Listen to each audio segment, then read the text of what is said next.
in any aspect of the business present a risk. So sometimes risks like pandemic are beyond anyone's control. Others come from within and due to operational, procedural, or technical weaknesses. Still, others are due to external threats such as cybersecurity attacks and fraud. So the third component, compliance, it's basically abiding by the rules, regulations, laws, and industrial ethics and standards. So this is a brief introduction about the term GRC. So we'll move on to the next.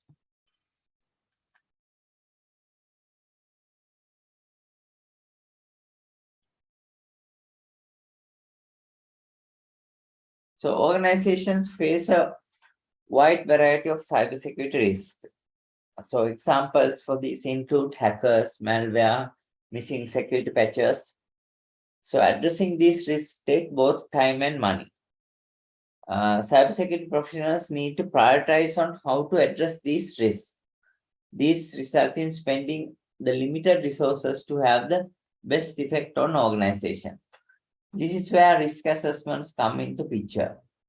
Threats, if you take, is an external force that weakens the security of your organization. Threats might be naturally occurring, like floods and earthquakes, or man-made, like hacking and terrorism. Threats are usually beyond your control. They exist independent of your organization. Vulnerabilities are weaknesses in your security controls. The threats might exploit these weaknesses to adversely impact confidentiality, integrity, and availability of your information systems. Vulnerabilities include missing patches, misconfigured firewall rules, etc. Typically, a cybersecurity professional can control the vulnerabilities. Risks occur when you have a vulnerability and a related threat that exploit the vulnerability. Probability is the likelihood of an event occurring. If you take example as flood, the areas close to rivers, the probability of a flood is more. Impact is the amount of damage that will occur in the risk material, if the risk materializes. Impact from an earthquake to a data center may be more than a storm. So if you compare the impact. Let's move forward.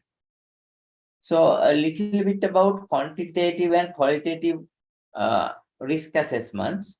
The main difference being qualitative risk assessment focus on probability of a threat occurring. So we have a criteria like high, medium, low.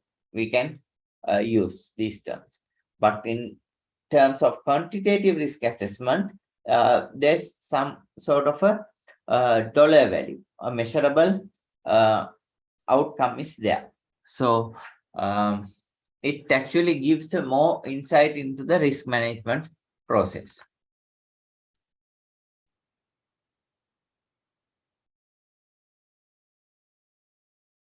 Let's move on to quantitative risk assessment. So the process of using numeric data to assist in risk decision is called quantitative risk assessment. For quantifying the risk assessment, professionals must first determine the asset value. There are several options to risk assessors for doing this. They can get the invoice related to the purchase of that asset and use that figure. But this process is much criticized as the current value of the cost to replace the asset may be significantly lower or higher in the market. Depreciating cost is calculating the value of the original cost purchased, and over time the value is reduced over time as the asset ages. Replacement cost is another technique used by risk assessment professionals. In this, they look at the current market price of the asset and use that in the calculations. The other variable we should use in the calculation is exposure factor, EF. Exposure factor is based on specific risk and help to determine the percentage an asset will get damaged if the risk materializes. If you take an example like fire, which can damage 20% of the data center, we say the exposure factor is 20%. So the next variable we're considering is called the SLE, or single loss expectancy. This is the actual damage that will result if a risk materializes one time. We can compute the SLE by multiplying the asset value, which is the asset value along with the exposure factor. So we can calculate the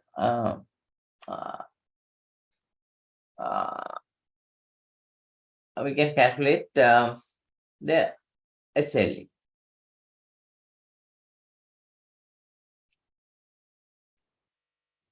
So there's another term called ARO, also important. It's called the annualized rate of occurrence. So it is used to calculate the annualized loss expectancy. So SLE into ARO is the ALE, annualized loss expectancy, we can calculate. So this is how you can actually perform quantitative risk analysis. So moving on.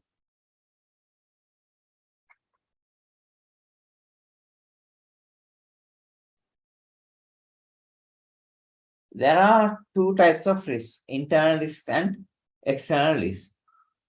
Internal risks are risks that arise within the organization. For example, an organization employee may try to copy confidential data, for example, a trade secret, into an external USB drive and provide it to a competitor. This is a type of internal risk. The organization might use controls like DLP solutions to prevent such risks from happening. External risks are the threats that originate outside the organization. An attacker targeting your organization with a phishing attack is an example for an external risk. You cannot do much to stop the attacker from carrying out the attack, but you can implement internal controls to reduce the likelihood of the attack being successful. In this case, employee awareness programs on social engineering attack vectors may reduce the possibility of your employees falling victim to phishing attack.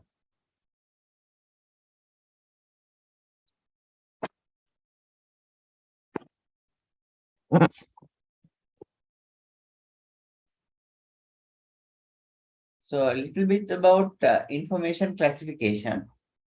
Organizations use information classification to define security requirements of handling different types of data. Data classification policies define security levels used in an organization. Classifications determine storage, handling, and access requirements. Classifications are based on sensitivity of the organization and the criticality of that data to the organization. Organizations with data that contain customer information should consider the impact to the organization as well as the impact to the customers. In protecting health information, you have the HIPAA standard in US. Data classification is vital component in your security program because it can be a basis for an organization to implement relevant controls to protect your data. This is paramount in case of controls like data leakage prevention solutions. The classification of the data will also include labeling requirements to easily recognize sensitive data. Organizations must also have secure disposal of sensitive data when the data is no longer required. You can do secure sanitization of data by using software like DBAN. So practically, we have used software like DBAN. So it will securely wipe your hard drives, like it will sanitize your data.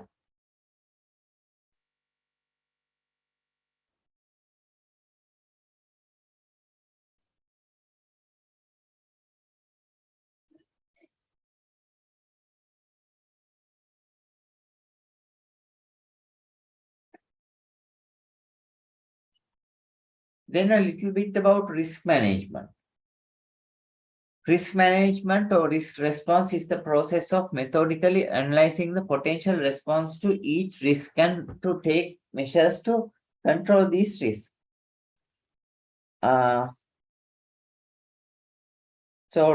We discussed a situation where flood might affect your data center. So In this risk avoidance, you might relocate your data center to another location where there is no risk of flood. So here, as an organization, you change the way you do your operations to treat that risk. The most common example for transferring the risk is the use of insurance providers. There's cyber insurance solutions that can help organizations to recover from incidents like data breaches by financially compensating an organization. But you have to be mindful of the fact that the damage caused cannot be 100% recovered because there are other factors like reputation, which is when tarnished, it can be restored back. It cannot be restored back to the original state. Risk mitigation will take steps to reduce the likelihood and the impact of a risk. In the previous example of data center getting affected, the organization will redesign the physical parameters to reduce the impact of the flood. There are situations where an organization will be deciding to accept the risk.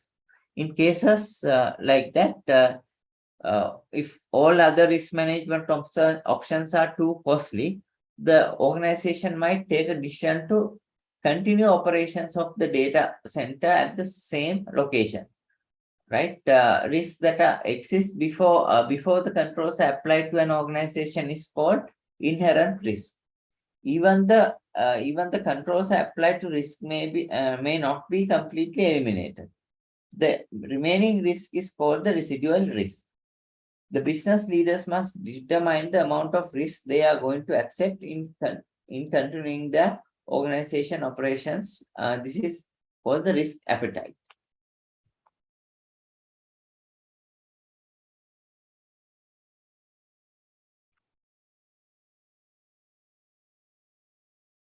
Then security controls are also important. When it comes to preventive controls, they stop a security issue from happening in the first place. First, proper processing of termination. Also, this detective controls identify a security issue has taken place. An example for this is an intrusion detection system that identifies the network breaches. An example of a detective control. Corrective controls remediate security issues that has already occurred. If a laptop was infected with a ransomware and the data encrypted, if the data was restored by a previous backup, this is an example for a corrective control. Deterrent controls try to discourage an attack from happening. Example we can take is a beware of dog sign at the gate of a house. A potential robber will think again before entering that house. Also, compensating controls are designed to fill a known gap in the security environment. Example, like you have CCTV camera monitoring the entrance to check the people entering the facility. In addition to that, you may have security guard to identify any unauthorized individuals. Controls can be further categorized into physical, technical, and administrative as well.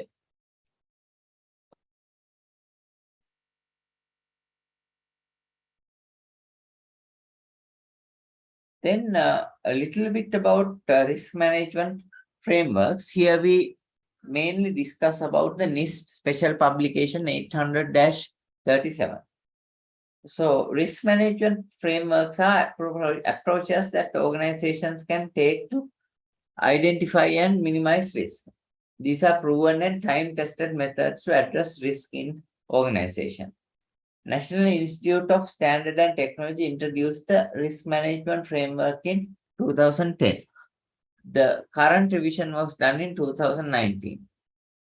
So NIST process is mandatory for government computer systems, but private organization also may follow the standard. So before beginning the process, the organization should gather information on two categories. The first set includes the technology architecture, which consists of reference models, technical details, business process, information, and information on system boundaries. The second set of inputs require information on organization specific, including laws, regulations, and policies that apply, and the strategy of organization. It prioritizes resources availability and supply chain information. After that, the organization enters step 1 of risk management framework.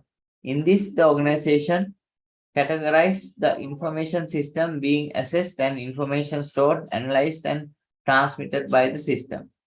In step 2, the organization selects the security controls. Step 3, the organization implements the selected controls. In step 4, the organization will assess if the controls are operating correctly and meet the security requirements. Step 5 is the authorization, which is very formal process. In the sixth step, the organization closely monitors the security controls and respond to any environmental changes. So this is a brief overview of the NIST SP 800-37 standard.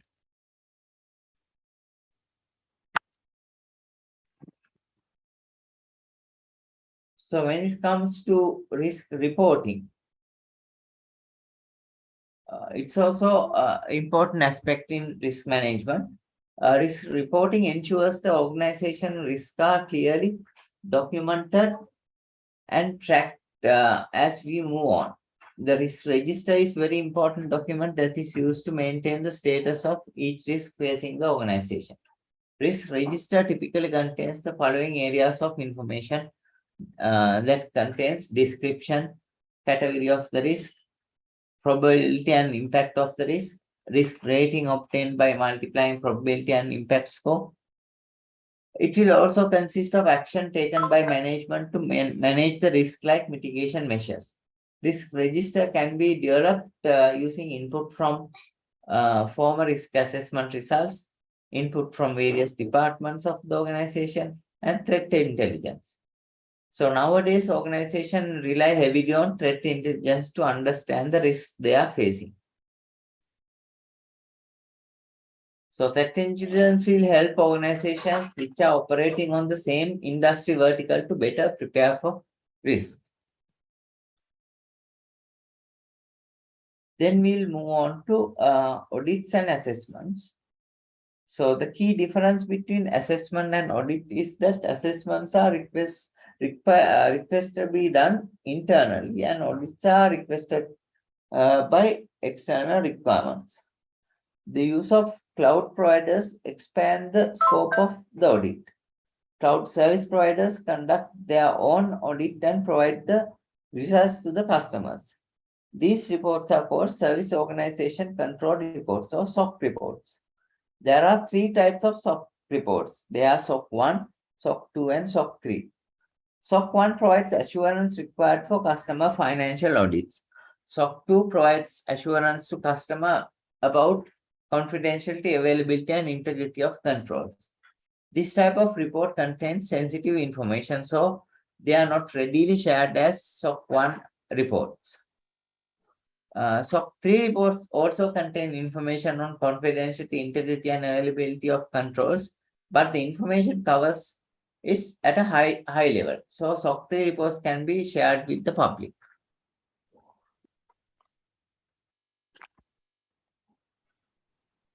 So with that, I hand over to my colleague Amal to take over the rest of the presentation. Hi, thank you. Amal, over to you.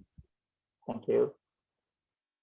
So like what Kanishka was explaining, in terms of governance, risk, and even compliance, it's not a new thing for organizations. If you look at most of the organizations, they probably already have a governance process, a risk management process, and a compliance process in place. So why does this GRC process make it any different? The objective of GRC itself is that all 3 processes, being governance, risk management, and compliance, work in hand together so that they understand what each other is doing and work towards one common goal instead of practically working in silos. So right now, most of the organizations, we can assume, once they have a governance process, a risk management process, or a compliance process in place, will still work in silos where the governance processes, the government employees who are managing it might not know what exactly the risk management employees are doing, or the people who are looking after compliance, what they are doing. But what GRC process looks at is ensuring that all three work hand in hand to ensure that there is one objective, one objective that the company or the process is leading up to. So when it comes to compliance itself, compliance refers to the organization's adherence to the government regulations, industrial standards, and any internal policies. The government regulations are regulations that are bound by the regulator or the government that the particular company needs to adhere to. Industry standards, again, for example, like a ISO, HIPAA, or NIST, are the standards that the company would have adopted in order to ensure that they are complied or within the required security framework.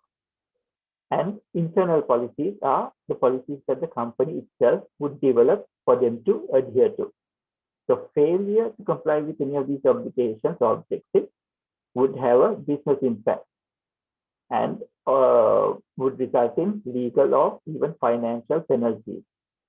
So compliance is ensuring that these particular regulations, standards, and internal policies are complied to. Kanishka, you can change the slide, please.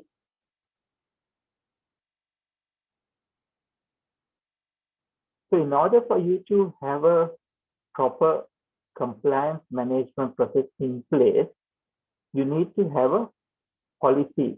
So we will start off with the internal policies first. You need to have an internal policy in place.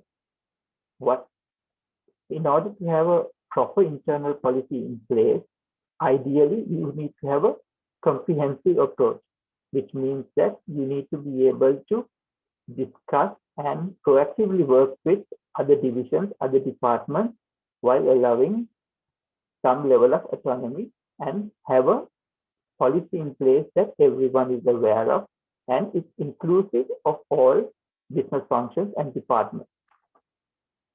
Inclusive policy management approach follows the guidelines and strategies to policy decisions that make appropriate input again from all levels of the business.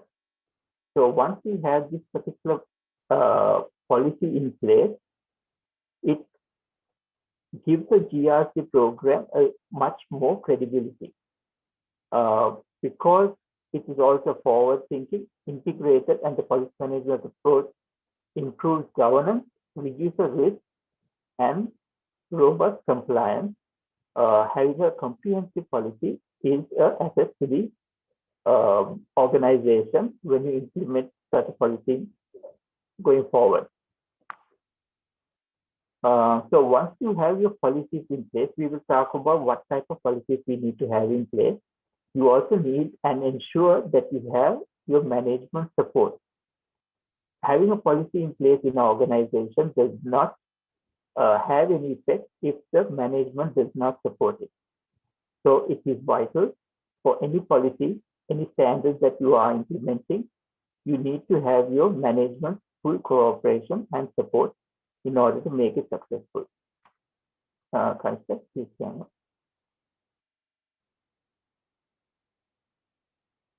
So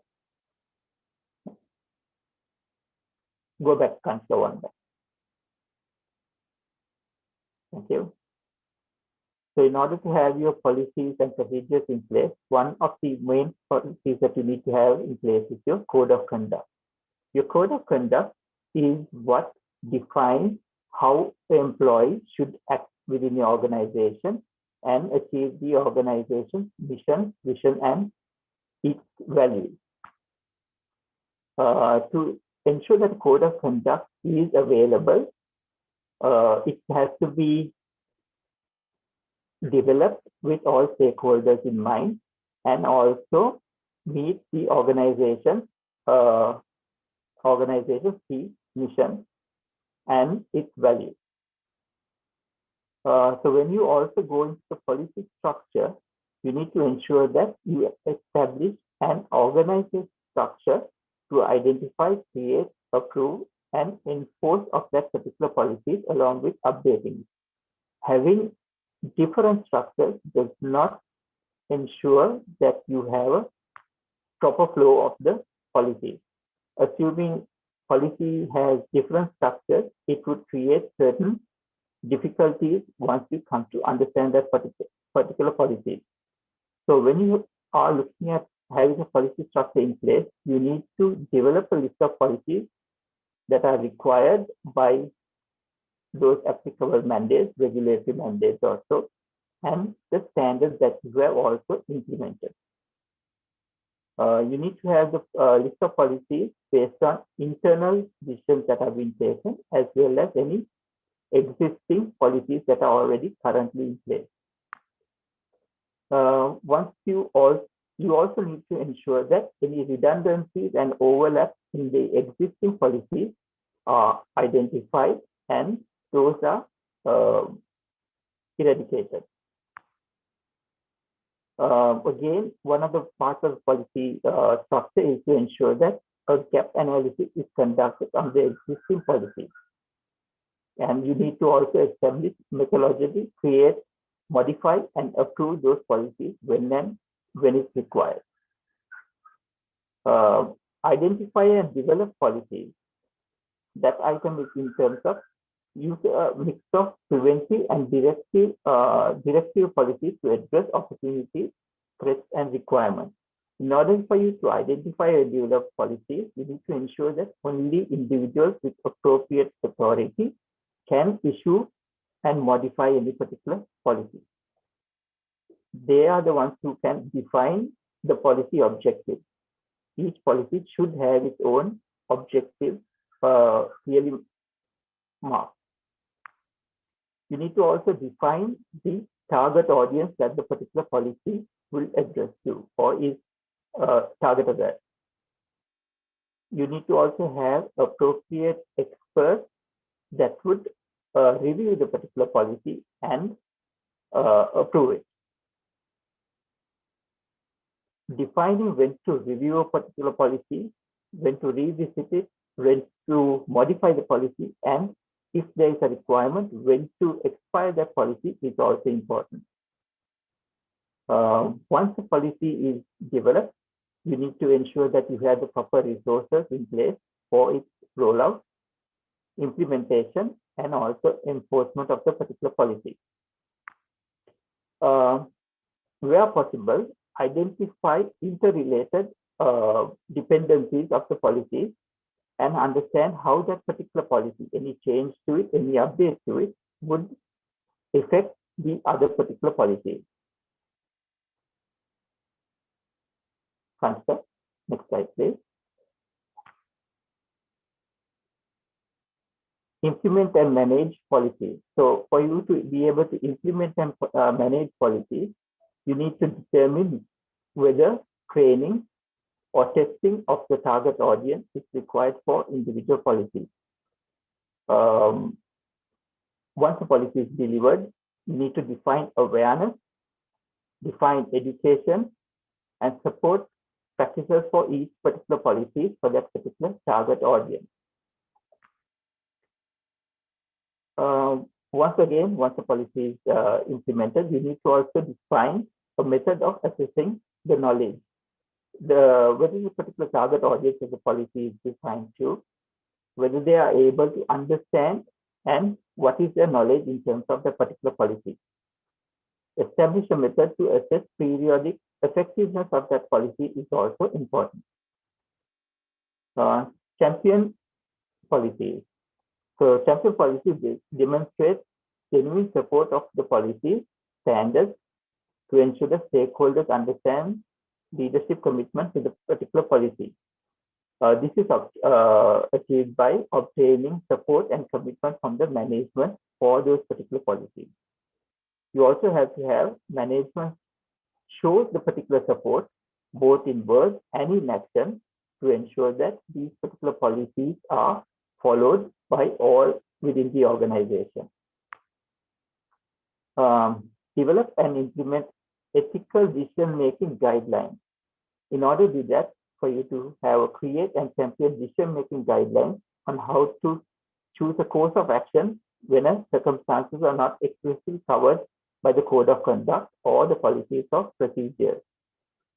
So for you to develop the ethical decision-making guidelines, you need to have participation of all representatives from various levels, from key stakeholders to the other departments and within the organization, and anyone with authority within that particular organization. You need to identify the ethical and cultural factors and consider what those decision making or decisions of a particular course of conduct how it would impact any other ethics or cultural factors.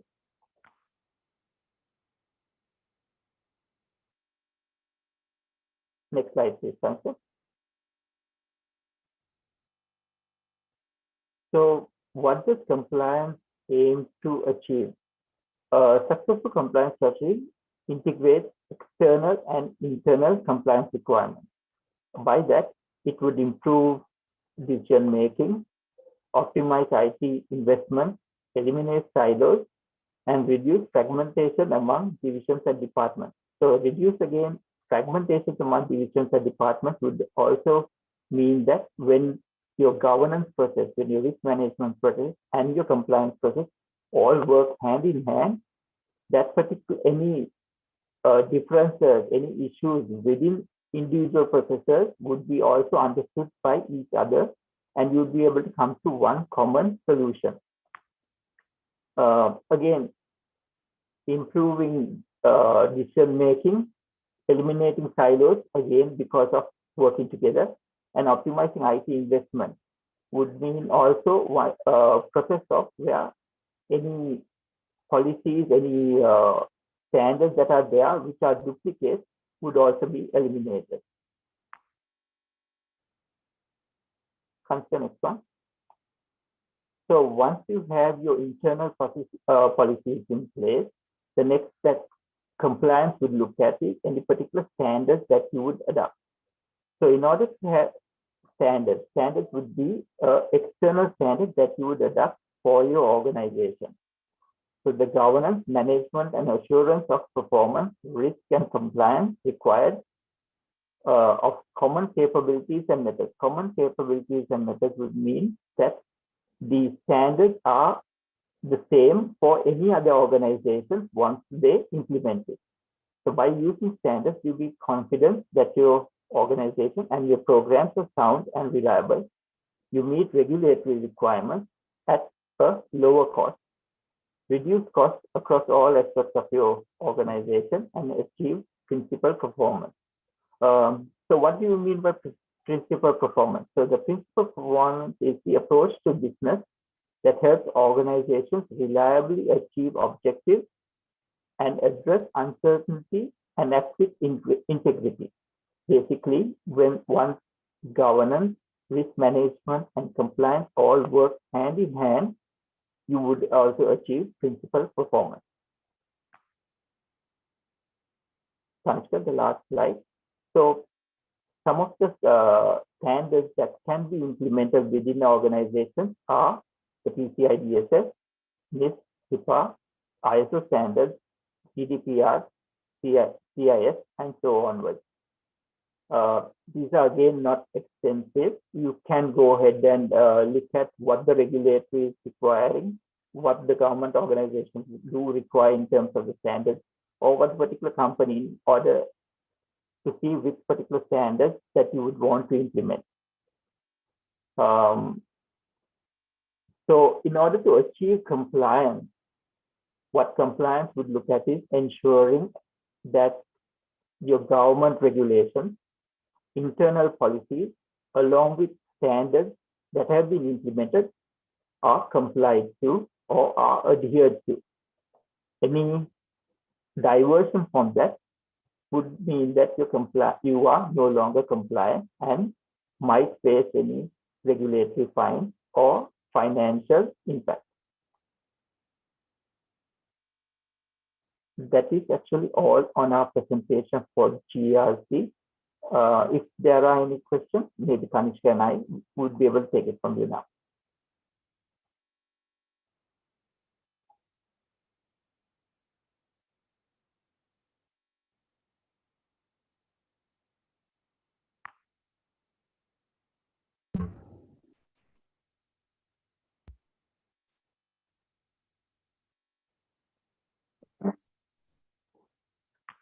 Thank you, Kanishka and Amal, for that brief, crisp introduction. So I'm not seeing any questions from the chat. If anyone has any questions for Amal and Kanishka, would you unmute your microphone and camera if possible and ask a question from them? Kanishka is actually experiencing a power outage, so he won't be on camera.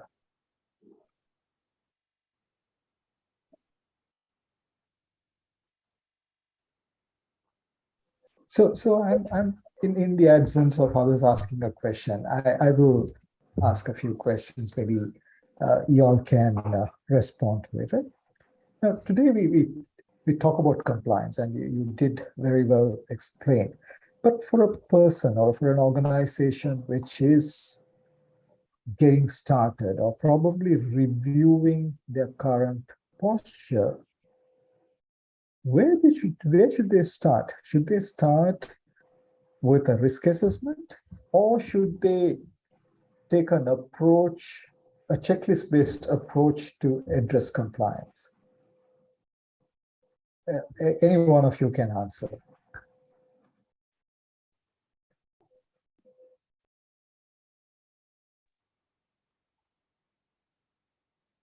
So Sujit, what I think is, yes, while a risk assessment and or even a checklist approach might help them, even conducting, I think, a gap analysis of the existing regulatory requirements or the standards that you currently are following and any of your internal policies, and seeing whether how that particular or those three match up to your expectations. Basically, do you comply to what you are actually saying that you are following?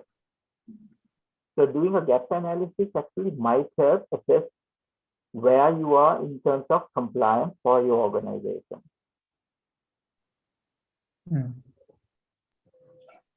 Right. So Amal, I mean, just want to deviate from this and look at the local context, right? And we do have a Data Protection Act, which was published recently, and I think there is a little time for people to be fully compliant, where in the meantime the government will start establishing the different bodies which needs to be established to enforce the regulation. And we're also seeing, just recently, I think about 2 days ago, the parliament has approved the cybersecurity policy, which has to be adopted by the government organizations as well. So we're increasingly seeing new regulations, new laws being enacted, or policies being drafted and expected to comply. And I think right now, as we talk, the cybersecurity bill is yet to be enacted. And I think even the Cybersecurity Act is going through a revision, and it also will be published anytime soon. That's what the news I have. So we would have multiple requirements, right? I mean, so we would have a requirement from a privacy perspective. We would have a requirement from the regulators, maybe central banks, insurance regulators, and various other industry regulations. And then organizations may also adopt standards such as ISO 27000 or ISO 27701. So there are so many regulations, acts, compliance requirements. What do you suggest that organizations should do to address all these requirements? Is there a one fix for all? Amal or Kanishka? Anyway, I would like to hear both of you. Yeah, I'll take it, Amal. It's like there are multiple standards that are like specially targeting various industry verticals. Like if you take the financial sector, there are regulations, standards like PCI DSS. So it addresses a particular concern about that particular industry. So when you take particular standards, they may not be applicable for every industry as general. So when you want to follow these standards, you can select what is relevant to your industry and address those requirements. Okay, so Kanishka, I'm just going to dwell a little more on the same topic. Now, we do have a Data Protection Act, but then we also do have our businesses, the local businesses, trading with other countries, right? And especially with the European Union. And the European Union has its own general data protection regulation, right? So if you take that one specific area in terms of PII data protection, should they be looking at both and developing a framework, or should they be just tell okay, say, well, I comply to the European GDPR, and would that mean that they would comply to the local Sri Lankan Data Protection Act?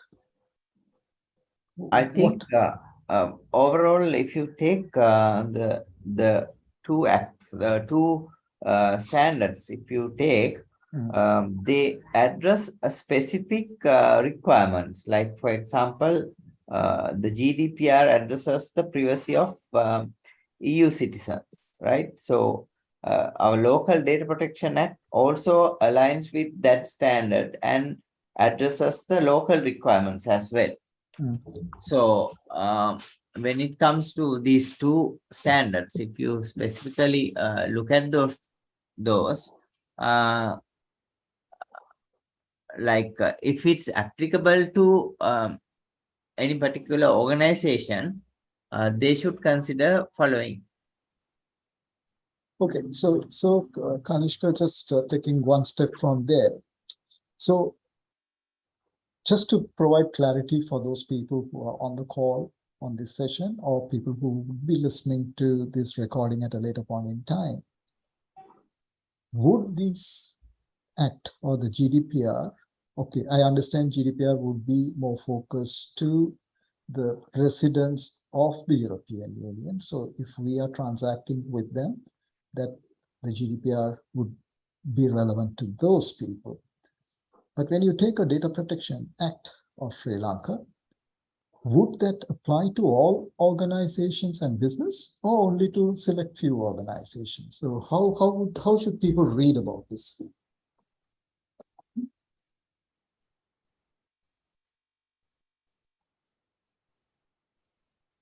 Amal, would you like to take over, or? Yeah, so if it is a Data Protection Act, it is not specifically for one particular organization type. It is for the country. So it would apply to all organizations in terms of compliance. Yes, GDPR is for EU citizens and data protection. But if an organization is dealing again in Sri Lanka, dealing with the European Union, yes, they need to comply to the EU Act. But since they are in Sri Lanka, yes, they need to comply to the Data Protection Act as well. So what you again need to do is look at both acts, see what the requirement is, identify which ones are the same in both particular acts. Once you do that, basically conduct again a gap analysis. Once you do that, you figure out which ones are outliers, which ones are required in the Sri Lanka Data Protection Act that is not addressed in the EU GDPR, and then work on addressing those. So then you have a gap that you need to fulfill. You know, for both particular policies or standards, which ones you are complied to, which ones are the same, and you don't need to duplicate that particular process, and work only on those that are non-compliant or that are different, that is identified through your gap analysis, which would make your life easier. If not, what you'll have is you would have a GDPR requirement, which you are looking at complying, and that one part of the business might be compliant to that. in a different process or in complying it through having their own process in place. Whereas for the Local Data Protection Act, the rest of the organization might have a different process on how to comply to it. But ideally, if you look at both processes, you are still required only one regulation or one guideline for the whole organization. If you provide or go ahead and do a data gap analysis on both standards, you'll be able to identify which ones you need to focus on in terms of complying to, which are not available for the organization. Amal, Kanishka, thank you. Sorry, somebody wanted to Yeah, say it's something? Roshan. It's Roshan here. Yeah, Roshan, go ahead, Yeah. Roshan. Unfortunately, I'm also in dark because of the power cut. So I can turn on the camera and see whether you can see me. But anyways, just to, I think the comparison that I would like to get onto this information and cybersecurity strategy and the data protection that what we are talking about right now with relevant to the GDPR and so on. I can give you some kind of a similar kind of a example, like for the computer crimes and Budapest Convention that most of us are aware of. That also initially they started up in European countries with the Budapest Convention for cybercrime mitigation. What they have done is they empower the countries which are not having the capabilities and capacities to train their people and to make the people aware and the investigation and so on and so forth. Before they acceded into the Budapest Convention, they make sure that the countries have come up to a minimum standard level, and whether we have the Computer Crimes Act, whether it covers the necessary area and so on and so forth. So like Amal mentioned that the finding out the gap analysis in Data Protection Act in Sri Lanka and comparing with the GDPR and finding it out, okay, whether whenever we wanted to deal with a country which is following a different rule, to find out what is the gaps and try to figure out a bridge between them and to do any kind of activity. So in cybercrime mitigation also, they try to get it up to a level so that everybody is accepting the other country's act and investigation process and procedures, that they follow the same kind of a thing. So similarly, these different acts and things, I believe, relevant to different organizations and business sectors, and even the information and cybersecurity strategy, when we developed it little time back, it was developed by having many stakeholder meetings with telcos, banks, and government departments, and so on and so forth. So it's a kind of a thing that you can apply to any organization, as I believe, because it covers the kind of a minimum standard level that each and every organization, irrespective of their sector, should adhere to. So in that case, there are some, especially this Information and Cybersecurity Act is something of that nature, so that anyone can say, okay, yes, we are in the banking sector, so we have a whole lot of other banking regulation that we need to adhere to. And this is almost like automatically adhered by themselves, I believe, because whenever they present their information and whenever they raise their concern over those stakeholder meetings, everybody is in kind of a same page to say, yes, we need to go up to that level, or we are already at that level. So it's a kind of a thing that makes sure that everybody is at least a minimum security standard level, irrespective of your business sector. So that makes sense to have it for everybody. Yeah. Roshan, thank you for those views. Amal, this question is directed to you. The question is, what is the minimum standard anybody, any organization should achieve? Is that a binary we are looking at, or a percentage we are looking at?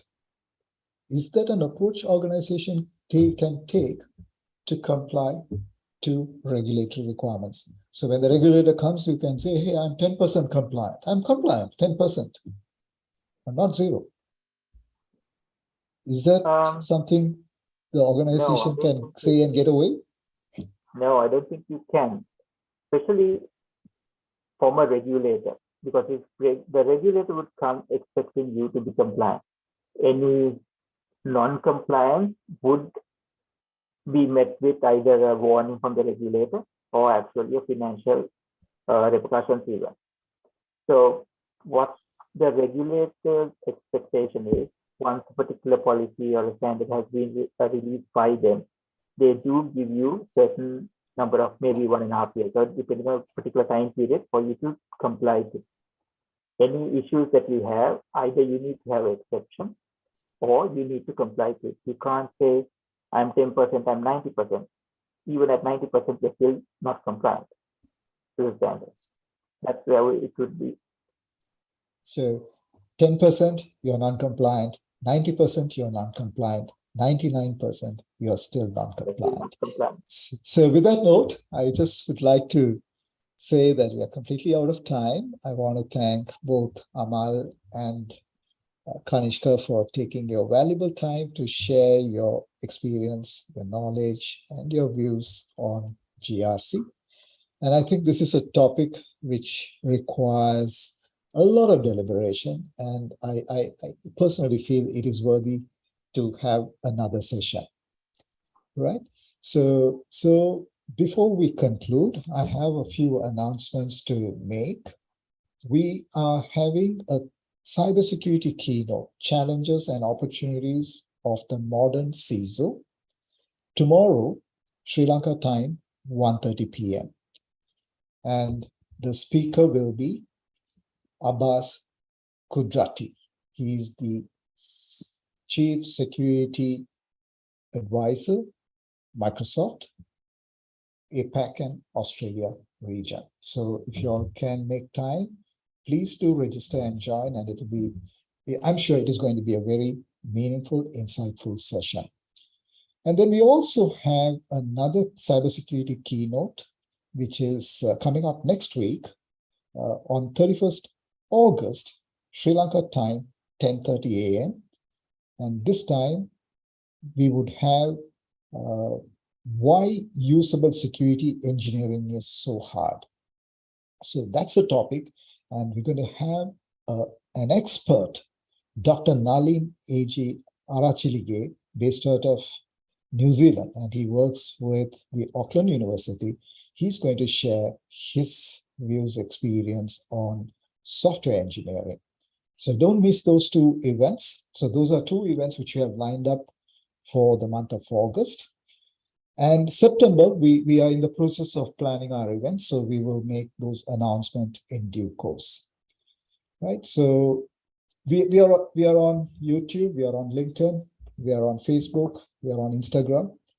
So we'd like all of you to like us and follow us, and you would get all your updates through that. And if you're not a member, we urge you to become a member, and we have our membership director today presenting to us, so you can reach out to him for your membership details. So with that note, I want to thank you for being here, taking time, and I hope this session was fruitful, useful, and I personally felt this time was well spent for myself, and I hope it was the same for you as well. So I look forward to seeing you in another session in the future. So until then, take care and stay safe. And my name is Sujit Christie, the president of IC Squared Colombo chapter. Thank you and good night. Thank you, Sujit. Good night. Thanks, team.